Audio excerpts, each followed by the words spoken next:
right. So one of the interesting things about this, and Dr. Nick, you have some great advice as it relates to being a friend and going to your friends and even your family. But one of the toughest things for those that are suffering and they're looking for outlets and they're looking for other people to perhaps give them some comfort. What about that experience, Dr. Nick, with people going to friends and family about anxiety? Well, I always give what I describe as a simple piece of advice. I do think it's profound. Is best friends don't give advice; they give support. Now, support comes from understanding, and I can't stress enough about what this means. I mean, people talk about it all the time. Well, I understand, but the only way someone knows that you understand is you take what they're telling you try to relate it in some experience that you've had, and you feed it back, and that's what's called empathy. Now, if you have not had that experience, how can you give advice? So the test, what's going on in a relationship is that if someone's going to someone and say, well, do you really know what I'm talking about? Oh, yeah, yeah, I know. So you really have to show them that. Because if you can't demonstrate that you have an empathic process, how can you possibly give advice about this?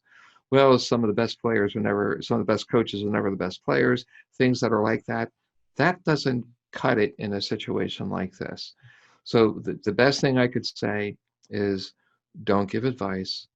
If you are empathic, someone's going to trust you more if you happen to give other information, which I'm going to talk about more in a supportive way. So what can you do for yourself? Lead people. That's a very supportive question. What can I do to help? You can tell me what to do. I'm not equipped to do that. So being authentic, being disclosing and being empathic. If you can't reach them on an empathic level, do not give any other advice than what you can do to help yourself, and try to find someone. And I would start with, whatever medical professional that they're there. I mean, family physicians are trained in understanding these things. When I was finishing my degree, there was an opportunity for me to actually work at a hospital in Massachusetts where they were training physicians on how to become empathic. I didn't take the job, but I should have. So there are professionals that you can begin with. Let's stay away from family and friends giving advice, but giving support. I like that. So, Matt, what was your experience like when you brought this topic on with friends and family? Oh goodness. So And my Kara's there, so you better watch it. yeah, it's interesting. So my approach to the friends circle was very similar to my approach to the work circle, which is like my friends are a lot like me, right? That's usually the case. I was terrified that they were going to be like, "What, you weirdo? Just I don't know, cut it out. Just be normal. Just like there was going to be negative understanding and going the other way. Like this guy's nuts. Like this is so. I was again terrified to disclose it to him. One of the memories that I have is I had a really close friend getting married, and it was a big deal. It was a big wedding, and for me, in general, I live for those occasions. That's where I make my hay. I really enjoy myself. So I go back to this wedding, and first of all, I didn't want to go. I was coming up with every excuse in the world not to go. Finally, it was at the point where like you can't not go to this affair. It's not possible.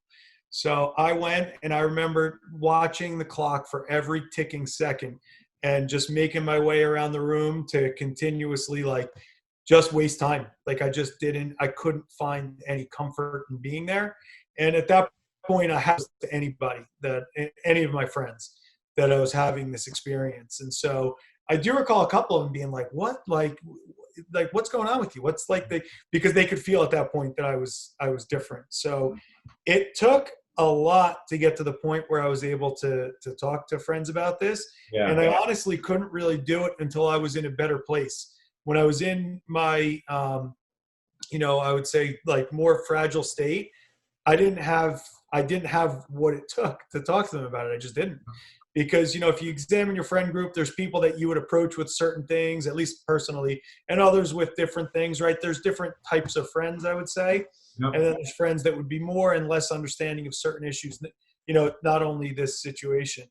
So I remember going to first friends that I thought would be more appreciative of the situation. And it was one of those things that after I disclosed it to some of them, I was like, why the hell didn't I do this a month ago?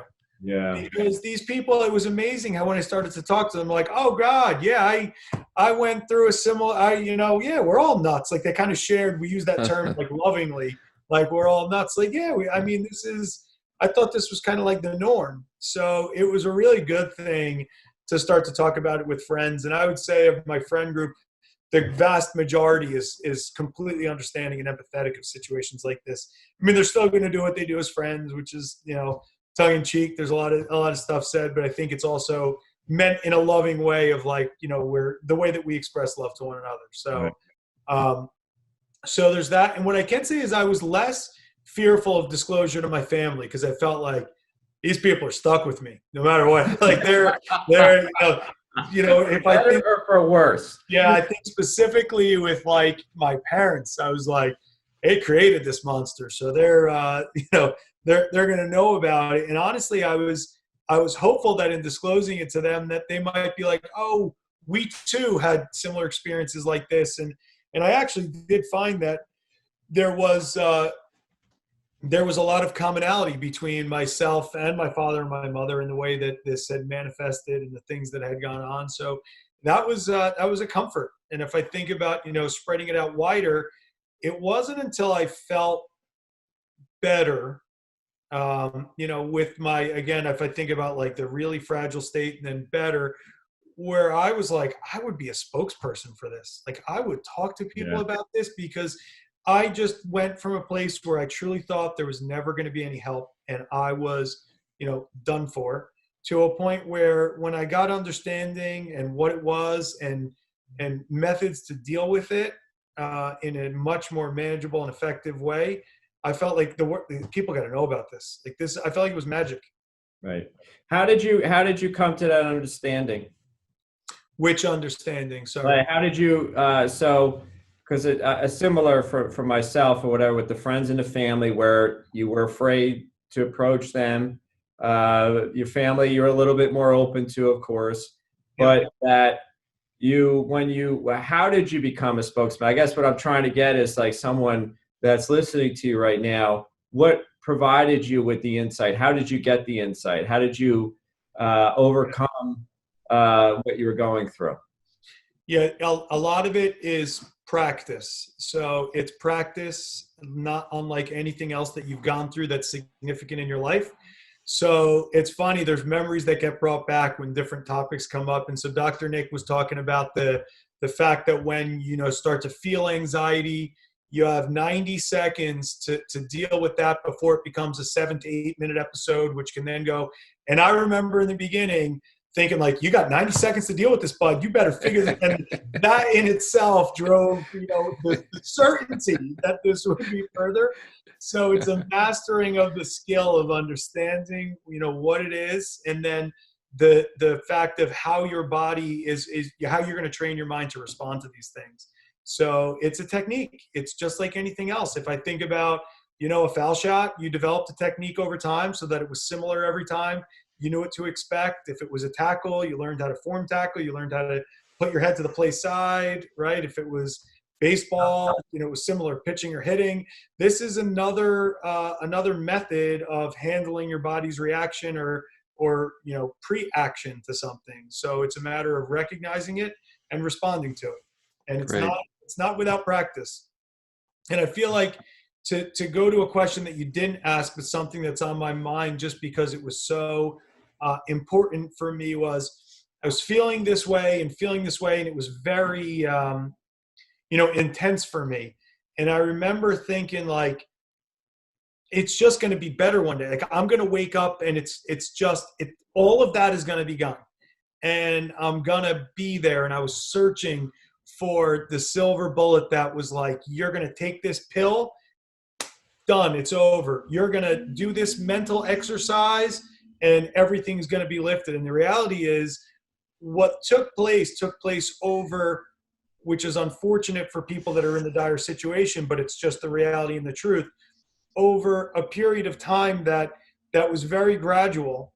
And I still recall like the feelings of what I would say kind of coming out of this extreme episode for me, where like all of a sudden I was like, it's beautiful out today, where I hadn't recognized that for quite a period of time. Or I'm looking forward to this phone call. This is going to be fun. This is going to be an interesting assignment. Or, Friday night we have this party that I've been looking for. Like, it was those things that it wasn't immediate. Yep. It was over a period of time. And then I got to the period of or the point of, recognizing, wow, I feel good about these things. And I feel like me again. I just feel like what I've known as me. And it was that point where I was like, I would talk to anybody about this. I don't care what stigma there is out there, what people think, because when I tell people this, there's so many that say there is no way you went through any depressive or anxious situation of any real magnitude. There's no way. Like, I know your personality. I know you are. And when I explain to them the reality of what I went through, it's usually like okay, that's something different than what I would have projected.